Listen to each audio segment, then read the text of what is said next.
Warahmatullahi wabarakatuh. Innal hamdalillah nahmaduhu wa nasta'inuhu wa nastaghfiruh wa na'udzu billahi min shururi anfusina wa sayyiati a'malina. May yahdihillahu fala mudilla lahu wa may yudlil fala hadiya lahu. Asyhadu an la ilaha illallah wahdahu la syarika lahu wa asyhadu anna Muhammadan abduhu wa rasuluh alladzi la rasula wa la nabiyya ba'dah. Ya ayyuhalladzina amanu taqullaha haqqa tuqatih wa la tamutunna illa wa antum muslimun, amma ba'd. Bapak dan Ibu kaum muslimin dan kaum muslimat yang dirahmati oleh Allah Subhanahu wa taala. Alhamdulillah, puji dan syukur senantiasa kita sampaikan kepada Allah Subhanahu wa taala. Salawat dan salam kita sampaikan kepada Rasulullah sallallahu alaihi wasallam dan juga kepada keluarga beliau, para sahabatnya serta orang-orang mukmin yang senantiasa mengikuti beliau sampai hari kiamat nantinya.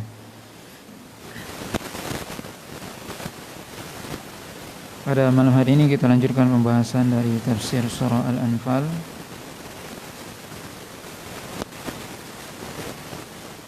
Dimulai dari ayat yang ke-24, Allah SWT berfirman, A'udzubillahi minasyaitonirrajim.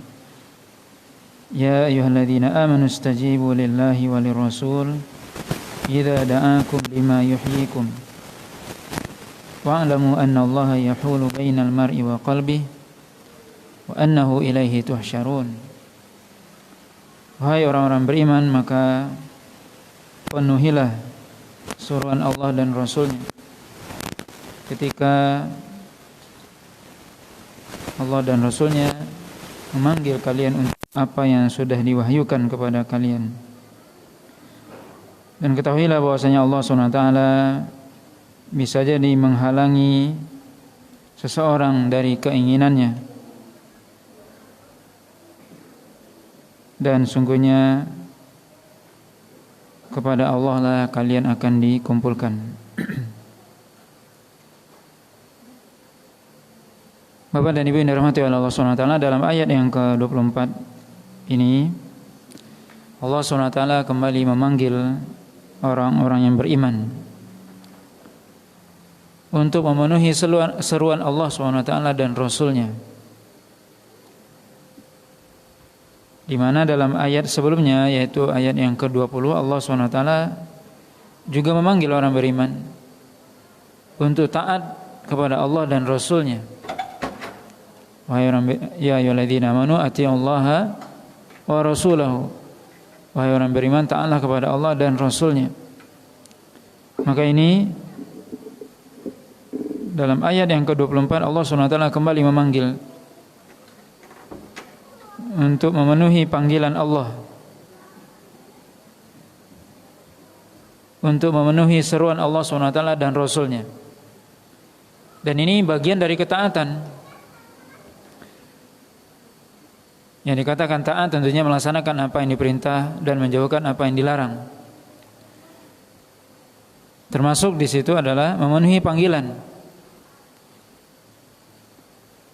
Maka Allah SWT secara khusus, setelah menyebutkan ketaatan secara umum, Allah menyebutkan secara khusus agar orang beriman mengijabah, istajibu lillah, itu mengijabah, memenuhi seruan Allah SWT dan Rasulnya. Idza da'akum lima yuhyikum, maka disebutkan artinya yaitu ketika Allah SWT memanggil kalian untuk terhadap apa yang sudah diwahyukan kepada kalian. Sebagian ulama di sini disebutkan oleh Imam Ibnu Katsir, Imam Mujahid mengatakan lima yuhyikum, yaitu al-haq, yaitu terhadap apa yang sudah diwahyukan kepada kalian dari kebenaran. Qatadah mengatakan yaitu Al-Qur'an, yang lain mengatakan al-Islam. Maka Allah SWT menyuruh untuk memenuhi panggilan Allah dan Rasulnya dan terhadap apa yang sudah diwahyukan. Apa yang sudah diwahyukan yaitu Al-Quran, yang sudah diwahyukan yaitu kebenaran dan juga Islam ini. Maka tentunya penafsiran ini semua tidak bertentangan ya.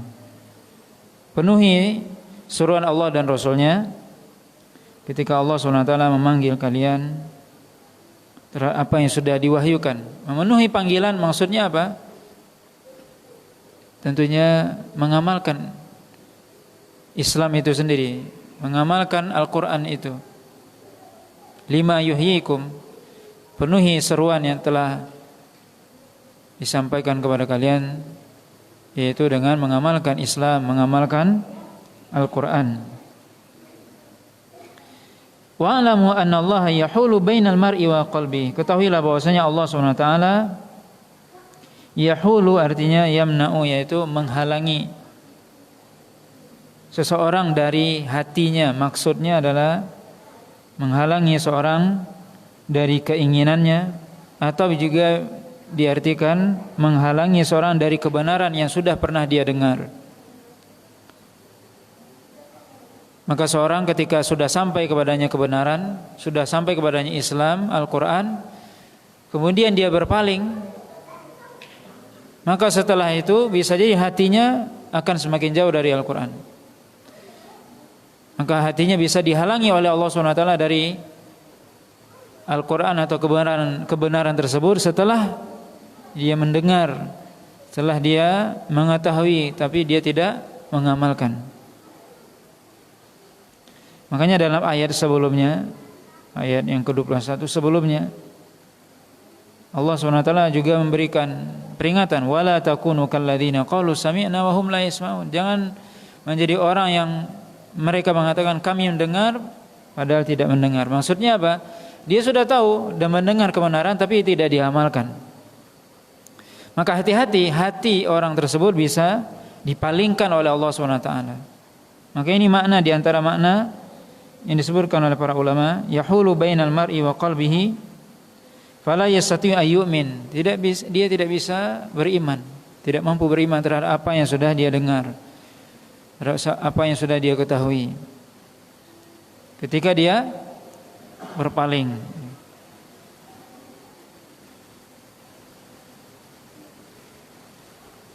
Oleh karena itu disebutkan oleh Imam Ibnu Katsir di sini beberapa hadis yang diriwayatkan oleh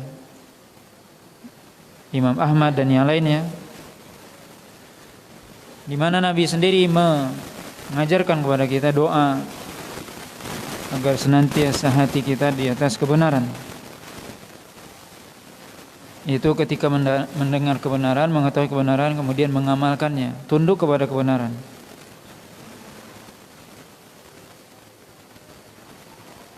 Di antara doa tersebut yaitu ya muqallibal qulub tsabbit qulubana ala dinik. Wahai yang membolak-balikkan hati, tetapkan hati kami di atas agamamu. Dalam riwayat Muslim disebutkan ya musarrifal qulub atau Allahumma musarrifal qulub sarrif qulubana ala ta'atik.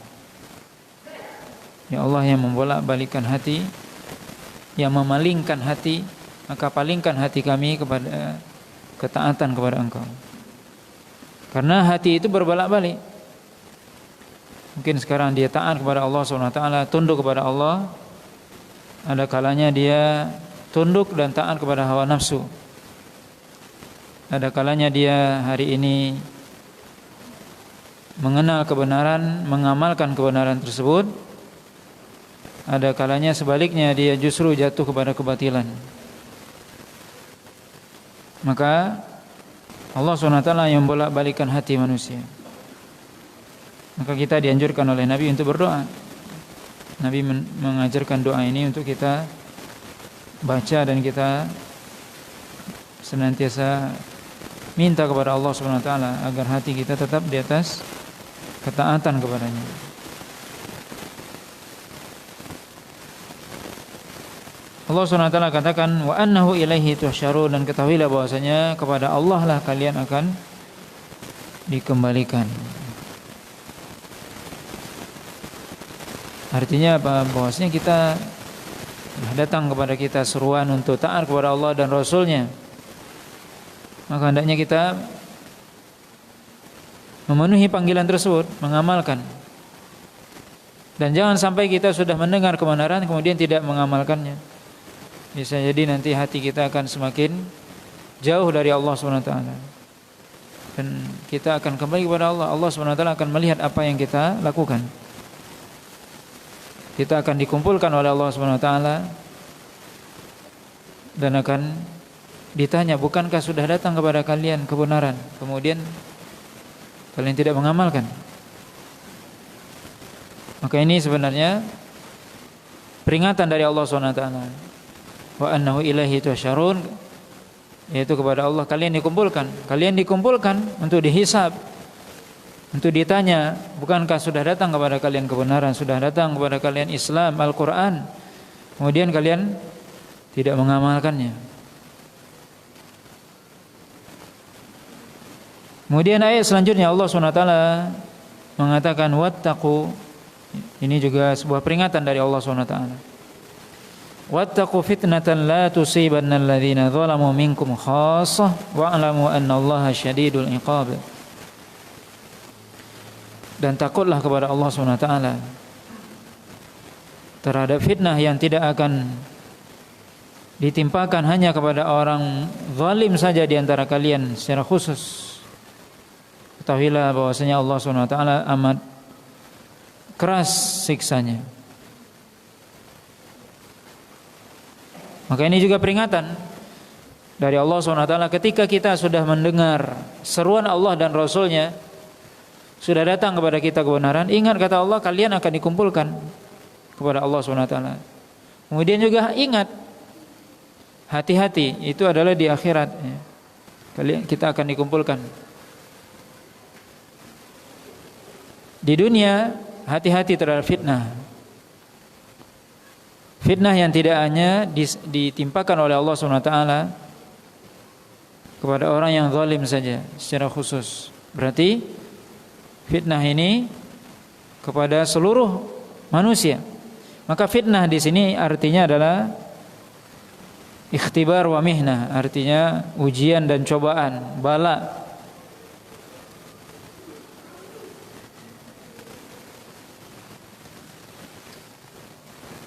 Karena arti fitnah dalam Al-Quran bermacam-macam ya. Maka dalam ayat ini diartikan ikhtibaran wa mihnatan, yaitu ujian dari Allah SWT dan cobaan. Maka Allah SWT katakan berhati-hati terhadap fitnah yang tidak akan ditimpakan hanya kepada orang yang zalim saja. Berarti orang yang tidak zalim juga akan mendapatkan fitnah tersebut. Ya ummu al-musi wa ghairihi, yaitu bahwasanya fitnah itu akan menyeluruh kepada orang yang melakukan keburukan dan juga orang yang tidak melakukannya. Abdullah bin Abbas mengatakan, amarallahul mu'minin alla yuqirral munkar baina dhahrinihim faya'umuhum Allahu bil adzab, yaitu Abdullah bin Abbas mengatakan Allah Subhanahu wa taala menyuruh orang beriman untuk tidak membiarkan kemungkaran berada di atas atau di tengah-tengah mereka, di hadapan mereka, kemudian Allah Subhanahu wa taala akan menimpakan azab kepada seluruhnya. Ini maksud dari ayat ini, bahwasanya hati-hati terhadap fitnah, ujian, bala, cobaan yang Allah timpakan tidak hanya kepada orang yang zalim saja, orang yang melakukan maksiat dan maksudnya dalam ayat ini. Maka ayat ini kata Abdullah bin Abbas menyuruh agar orang beriman tidak membiarkan kezaliman terjadi, kemudian mereka diam saja. Makanya disebutkan dalam hadis yang diberikan oleh Imam Ahmad dan juga Imam Bukhari, di mana Nabi SAW memberikan sebuah ilustrasi, perumpamaan, permisalan kita hidup di dunia ini seperti kata Nabi SAW, seperti orang yang sedang naik kapal. Ini permisalan yang disebutkan oleh Nabi. Kita hidup ini seperti orang yang sedang naik kapal. di mana di kapal tersebut ada 2 lantai, ada yang lantai bawah dan atas. Sebagian mereka di lantai atas, sebagian lagi di lantai bawah. Kemudian orang yang di lantai bawah ini ketika ingin minum, makan dan sebagainya, mereka naik ke lantai atas. Karena di atas itulah disediakan seluruh kebutuhan mereka, termasuk minum. Kemudian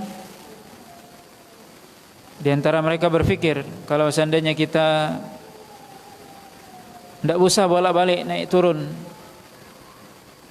capek naik turun, ngambil air ke atas, dan juga mungkin mengganggu orang yang di atas. Bagaimana kalau kita lobangin aja kapal ini, kita ambil langsung air dari laut, tidak menyusahkan diri kita, tidak mengganggu orang lain. Kata Nabi SAW, kalau mereka biarkan orang itu melobangi kapal, tenggelam semua. Tapi kalau mereka tahan mereka, maka selamat semua.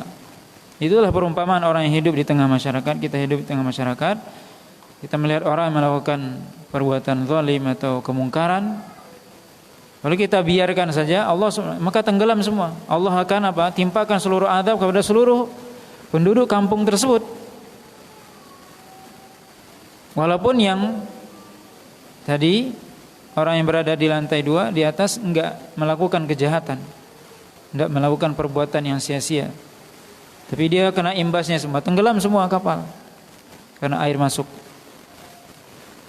Begitu kita perumpamaan hidup di dunia ini, di tengah masyarakat ketika ada kemungkaran, kemudian kemungkaran itu ada di hadapan kita, tidak kita ingkari, maka Allah SWT akan menimpakan azab kepada seluruh masyarakat di kampung tersebut, di negeri tersebut. Nabi SAW mengatakan, man ra'a minkum munkaran falyughayyirhu biyadihi, fa illam yastati' fa bi lisanihi, fa illam yastati' fa bi qalbihi, wa dzalika adhaful iman, kata Nabi. Siapa yang melihat sebuah kemungkaran, ini perlu kita ketahui bersama. Dalam hadis ini, dalam ayat ini Allah mengatakan untuk tidak membiarkan kemungkaran terjadi di masyarakat kemudian kita diam saja. Tapi bagaimana kita mengingkarinya, ini juga perlu ilmu. Ada kemungkaran di hadapan kita, maka mengingkarinya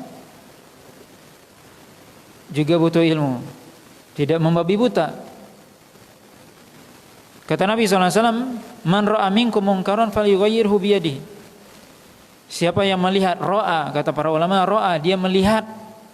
Berarti apa? Melihat dengan mata kepalanya sendiri, bukan dugaan, bukan isu, bukan kabar burung atau hoax dan sebagainya, tapi benar-benar dia melihat dengan mata kepalanya.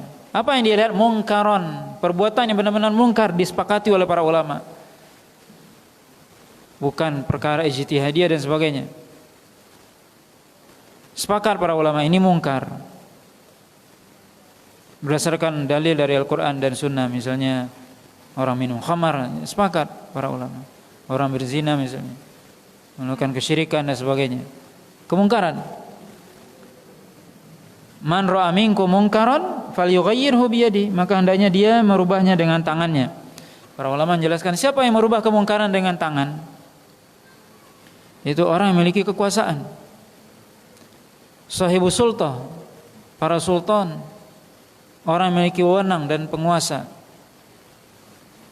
mereka yang merubah kemungkaran dengan tangannya, dengan kekuasaannya. Falyughayyirhu biyadihi, merubahnya dengan kekuasaannya. Dan masuk di sini adalah kekuasaan dari yang tinggi sampai yang paling rendah. Yang paling rendah adalah kita, setiap kita penguasa di rumah kita. Warrajul ra'in fi ahli baitihi, kata Nabi. Dan setiap laki-laki adalah pemimpin di rumah tangganya. Kita adalah pemimpin. Ini berarti kita punya kekuasaan di rumah. Maka merubah kemungkaran dengan tangan, dengan kekuasaan maksudnya. Kita bisa merubah kemungkaran yang terjadi di rumah kita dengan kekuasaan yang kita miliki. Harus dirubah. Tidak boleh dibiarkan. Kalau anak sudah balik dan berakal tidak sholat misalnya, dirubah dengan kemungkaran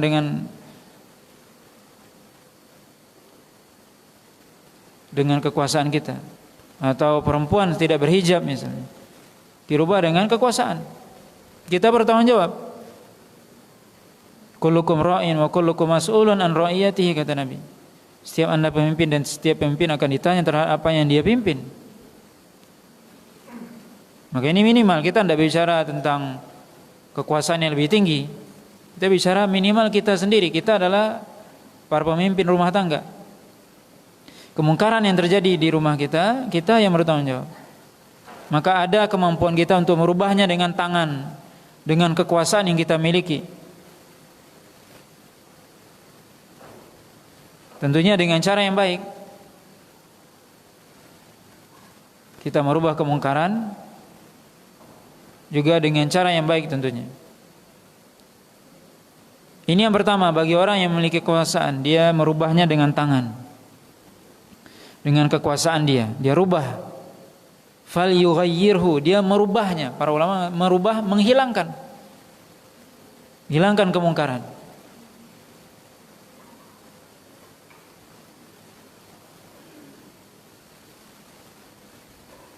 Yang kedua, kalau dia tidak mampu, fabilisanihi, kata Nabi SAW, kalau dia tidak mampu, tidak punya kekuasaan, maka rubah dengan lisan. Itu dengan menasihati, menyampaikan yang baik. Ini yang diperintahkan, ini yang dilarang, ini tidak boleh, ini boleh. Disampaikan dengan cara yang baik. Kalau kita melihat kemungkaran kemudian kita tidak memiliki kekuasaan, bukan di bawah wewenang kita, maka kita merubahnya bisa dengan lisan. Kita tidak mampu dengan wewenang, kita rubah dengan lisan. Sampaikan dengan cara yang baik. Ini enggak boleh. Ini enggak boleh, Pak. Ini enggak boleh. Ini dilarang dan sebagainya. Sampaikan.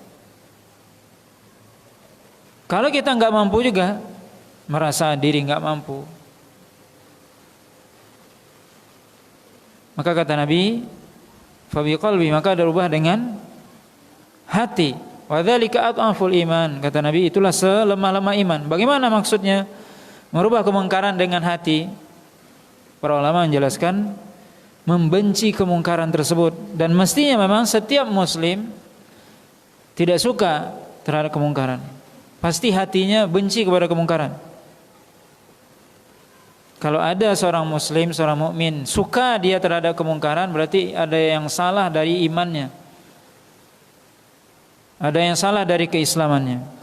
Kalau dia tenang saja, senang saja melihat sebuah kemungkaran, hatinya adem saja, biasa saja, berarti ada masalah terhadap imannya ini. Hati-hati. Orang mukmin mestinya apa? Tidak suka mendengar, melihat kemungkaran. Risih dia, enggak betah.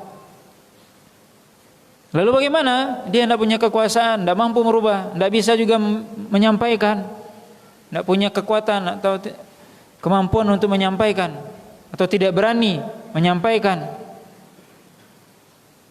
Karena mungkin orang yang melakukan kemungkaran memiliki kekuasaan, atau lebih besar daripada dia dan sebagainya, atau lebih tua dan sebagainya. Maka dia rubah dengan apa? Hati. Bagaimana maksudnya membenci kemungkaran tersebut dan meninggalkan tempat terjadinya kemungkaran itu? Itu konsekuensi seorang ketika dia mengatakan saya enggak suka itu kemungkaran.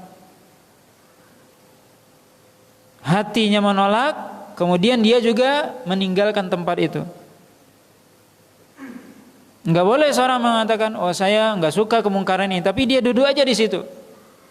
Ada kemungkaran terjadi, ketika ditanya, kamu suka enggak mendengar kemungkaran itu, melihat kemungkaran? Enggak suka, tapi dia tetap di situ. Maka ini enggak benar. itu berarti hanya pengakuan. Tapi bukti hatinya nggak suka terhadap kemungkaran itu, dia tinggalkan tempat itu.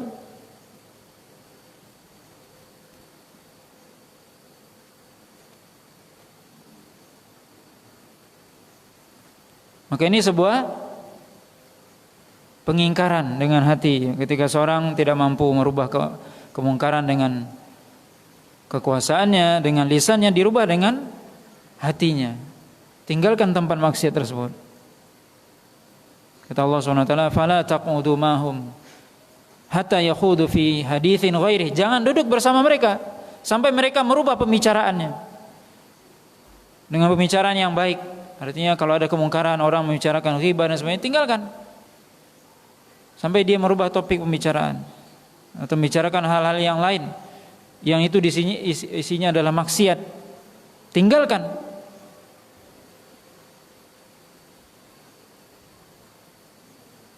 Jangan kita betah di situ. Maka orang mukmin dia tidak betah ya, terhadap sebuah kemungkaran. Konsekuensinya ya minimal dia apa? Mengingkari dengan hatinya, kemudian dia tinggalkan tempat itu, meninggalkan tempat majelis, termasuk majelis di situ, baik itu majelis di dunia nyata atau majelis dunia maya di zaman kita sekarang. Banyak majelisnya di dunia maya. Kalau Anda nggak suka, tinggalkan. Grup dan sebagainya, tinggalkan.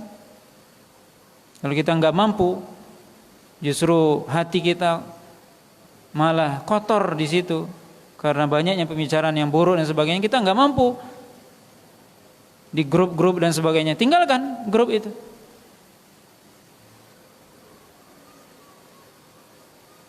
Ini bentuk apa? Hati kita membenci sebuah kemungkaran.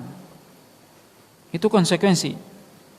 Dan Nabi SAW mengatakan wadzalika adhaful iman, dan itu selemah-lemah iman.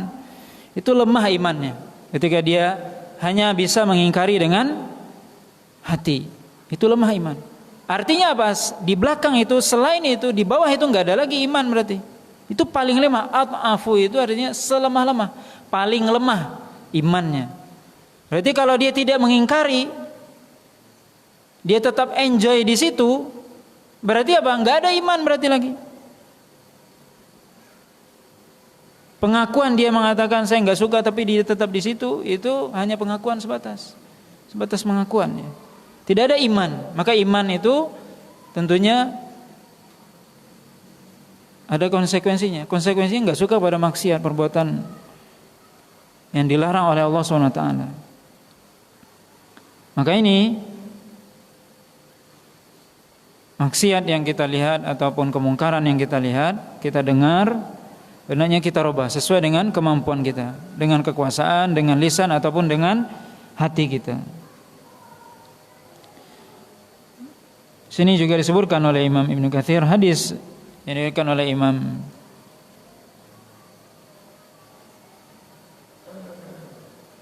Abu Daud dan yang lainnya, Imam Ahmad dan Abu Daud, hadis dari Ummi Salamah radhiyallahu ta'ala anha, qalat sami'tu Rasulullah sallallahu alaihi wasallam yaqul idza dhaharat al-ma'asi fi ummati ammahumullah bi'adzabin min indihi faqultu ya Rasulullah ama fihim unasun salihun qala bala fa kaifa yasna'u ulaik qala yusibuhum ma asaba an-nas thumma yasirun ila maghfiratin minallah wa ridwan.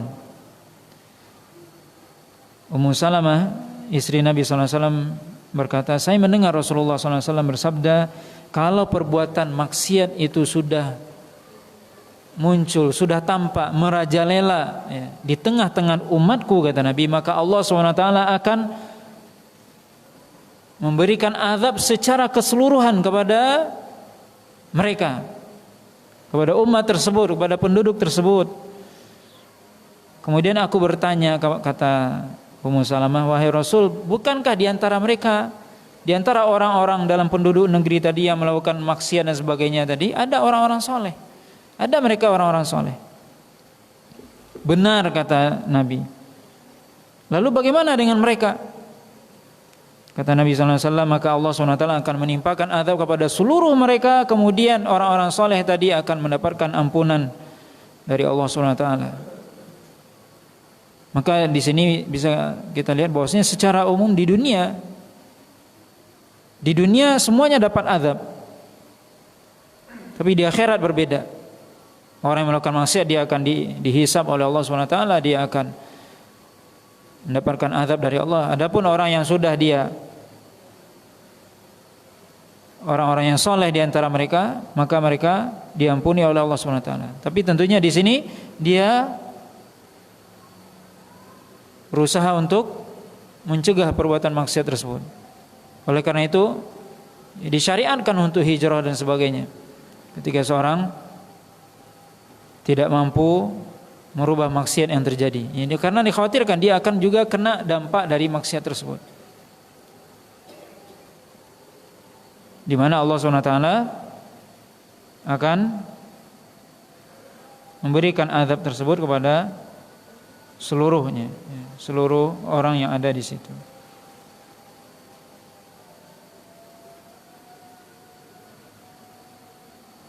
Dan juga banyak hadis-hadis yang disebutkan yang menunjukkan bahwasanya ketika perbuatan maksiat itu sudah merajalela, sudah nampak, sudah muncul, dilakukan secara terang-terangan di tengah umat, maka Allah SWT akan menimpakan azab kepada seluruhnya. Maka ini pentingnya kita amar ma'ruf nahi munkar, dan itu salah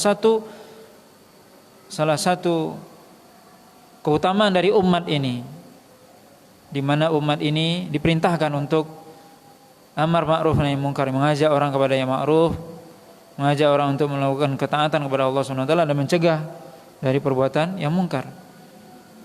Maka tugas berdakwah itu bukan hanya tugas para nabi dan rasul, tapi juga seluruh umat, untuk mengajak manusia kepada kebaikan dan mencegah manusia dari kemungkaran.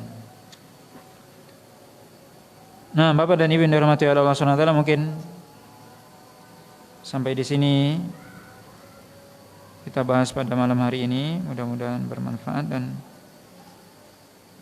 ayat selanjutnya kita lanjutkan pada kesempatan yang akan datang. Wallahu ta'ala a'lam.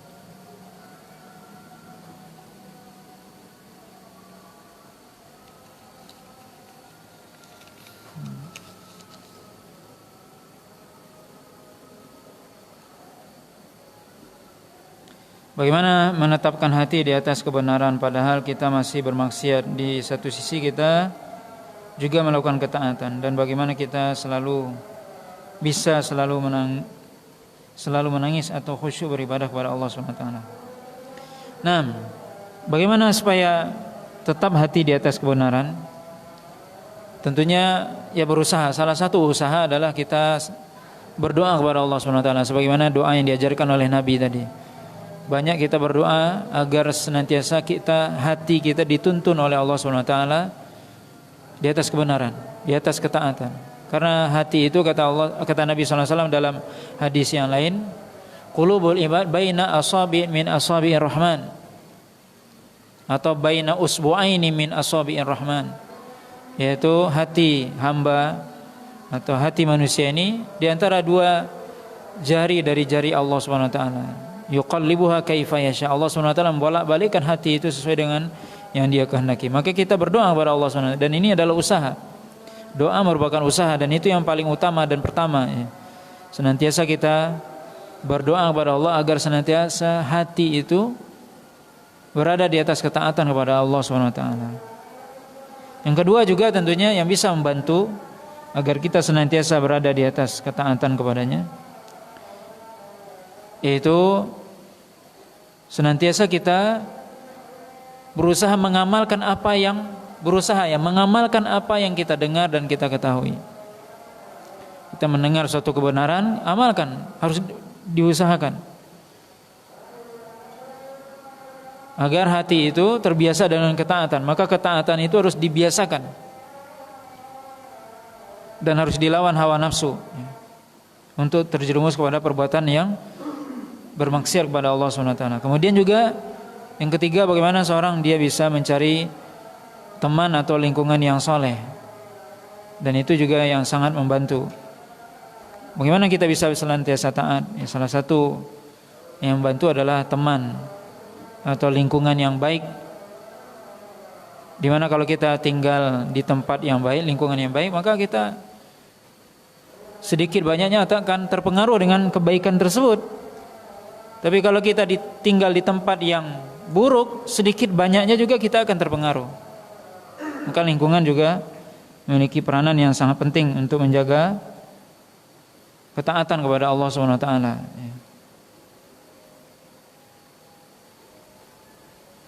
Makanya ya disyariatkan untuk hijrah misalnya. Hijrah dari negeri kufur ke negeri Islam.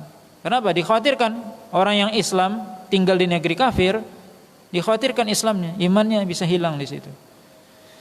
Hijrah dari negeri kampung yang di situ banyak maksiatnya kepada negeri yang sedikit maksiatnya. Kenapa? Karena dikhawatirkan orang yang dia tinggal di tempat di kampung di situ banyak maksiat, lambat laun dia akan terpengaruh, lambat laun. Ini pengaruh lingkungan sangat kuat dan dahsyat. Mungkin dia di awal akan merasa asing dan sebagainya, tapi lambat laun terus karena sudah terbiasa melihat mendengar maksiat, jadi terbiasa, jadi biasa. Oleh karena itu dianjurkan untuk hijrah, pindah dari lingkungan yang buruk kepada lingkungan yang baik. Ya, kalau kita tidak mampu untuk mempengaruhi atau justru terpengaruh, maka hendaknya hijrah, ya, pindah. Maka ini menunjukkan lingkungan memberikan pengaruh yang sangat besar kepada keimanan seseorang. Bagaimana kita bisa khusyuk kepada Allah SWT dalam beribadah? Tentunya seorang hendaknya dia untuk bisa khusyuk itu dia hendaknya mengetahui apa tujuan dia beribadah kepada Allah SWT. Apa tujuan kita beribadah? Kemudian apa hakikat dari ibadah itu sendiri? Apakah ibadah itu hanya ritual, kita misalnya sholat hanya melakukan gerakan dan bacaan, kita berpuasa atau yang lainnya? Kalau hanya sekedar ritual maka sulit untuk khusyuk. Tapi hendaknya kita memahami apa tujuan kita beribadah, apa hakikat dari ibadah ini. Kemudian yang kedua, kita memahami ibadah itu untuk siapa. Kita sholat misalnya bermunajat dengan Allah SWT. Dengan kita mengetahui hakikat ibadah, dengan itu kita bisa khusyuk. Saya sedang bermunajat dengan Allah SWT. Berarti bukan dengan berbicara dengan orang makhluk biasa, bukan dengan makhluk, tapi bermunajat dengan Allah SWT, berdoa, meminta. Maka dengan itu bisa khusyuk. Tapi kalau tidak memahami maksud hakikat dari ibadah, dia sekedar ritual, bacaan dan gerakan. Kemudian yang ketiga juga hendaknya kita berusaha memahami apa yang kita baca tentunya. Karena dengan memahami, dan ini bagian dari yang kedua. Soalnya kalau dia sudah tahu hakikat ibadah itu, dia akan mengagungkan. Ya beda orang yang dia mengetahui sholat itu adalah benar-benar munajat kepada Allah SWT, beda dengan orang yang ketika azan berkumandang dan sebagainya, dia akan melakukan atau mempersiapkan untuk sholat itu dengan sebaik-baiknya. Berbeda dengan orang yang sholat biasa saja, hanya sekadar ya sudah datang ke masjid, ya itu sudah bagus ya, tapi perlu ditingkatkan. Berbeda persiapannya, persiapan hati, karena dia mengetahui hakikat dari ibadah itu sendiri. Maka ini yang perlu kita pahami ya. Maka kita perlu membaca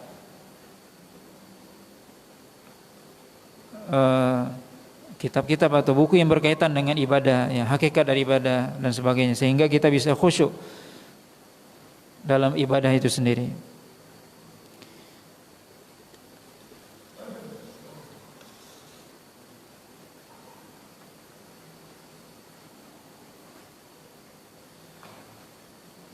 Saya pernah mendengar dari seorang ustaz bahwa kita semua wajib berdakwah dalam artian khutbah atau isi kajian. Karena ustaz di wilayah kita sedikit, sedangkan wilayah kita luas, dan kelompok-kelompok yang lain sangat gencar dakwahnya atau menyebarkan syubhat. Apakah boleh kita khutbah atau buka kajian sedangkan kita belum menguasai bahasa Arab, ilmu fikih dan yang lainnya, hanya bermodalkan kitab saja tanpa belajar dulu? Nah, tentunya kewajiban kita pertama sebagai seorang muslim adalah belajar. Kemudian yang kedua, mengamalkan ilmu yang dipelajari. Kemudian yang ketiga, mendakwahkan. apa yang dipelajari. Maka setiap muslim itu dia berdakwah. Dan berdakwah itu ada dua macam. Dakwah bil hal wa dakwah bil maqal. Dakwah bil maqal artinya dia menyampaikan, mungkin menyampaikan khutbah, ceramah, pengajian seperti kita sekarang, ini namanya dakwah bil maqal, menyampaikan. Ada dakwah bil hal, yaitu dakwah dengan dia mengamalkan ilmunya, dengan dia menampakkan apa yang sudah dipelajarinya, dia amalkan, dilihat oleh orang. Dua-duanya berdakwah itu. Ketika kita mengajak orang misalnya untuk ke masjid, gimana caranya? Baik kita sampaikan dengan lisan kita, atau kita yang datang ke masjid, dilihat oleh tetangga kita, tiap hari orang ini 5 kali ke masjid terus bolak-balik. Itu dakwah secara tidak langsung.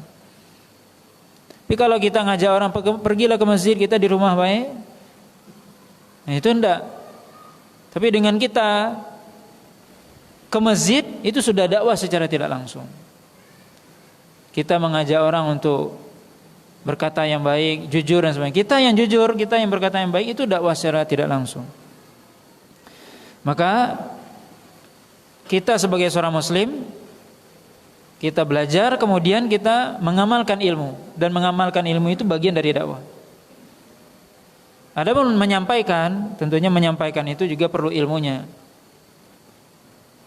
Boleh saja seorang berkhutbah, menyampaikan pengajian, kalau dia memang dengan syarat apa yang dia menyampaikan sesuai dengan ilmu yang dia pelajari. Tidak boleh lebih dari itu. Ibaratnya secara sederhana, orang yang dia bisa atau hafal surah Al-Fatihah misalnya, dia ajarkan orang atau anaknya untuk hafal Al-Fatihah. Jangan diajarkan yang lain karena dia belum hafal. Ibaratnya seperti itu. Artinya dia boleh menyampaikan sesuai dengan kemampuan dia. Tidak boleh berlebihan. Yang dilarang itu adalah seorang berbicara tanpa ilmu, itu enggak boleh. Kita enggak boleh berbicara tanpa ilmu. Maka untuk berbicara hal yang berkaitan dengan ilmu, ya harus belajar, harus sesuai dengan ilmu, harus berdasarkan ilmu. Kemudian apalagi kalau itu berkaitan dengan hal yang sifatnya adalah yang berkaitan dengan kemaslahatan orang banyak dan sebagainya, tentunya itu harus ditanyakan kepada para ulama dan sebagainya. Maka intinya adalah ya seorang boleh menyampaikan sesuai dengan kemampuan dia. Yang dilarang adalah menyampaikan tidak berdasarkan ilmu, ya. Nah, wallahu taala alam. Subhanakallah bihamdika asyhadu an la ilaha illa anta astaghfiruka wa atubu ilaik. Wa sallallahu ala nabiyyina Muhammadin wa ala alihi washabihi wasallam. Wassalamualaikum warahmatullahi wabarakatuh.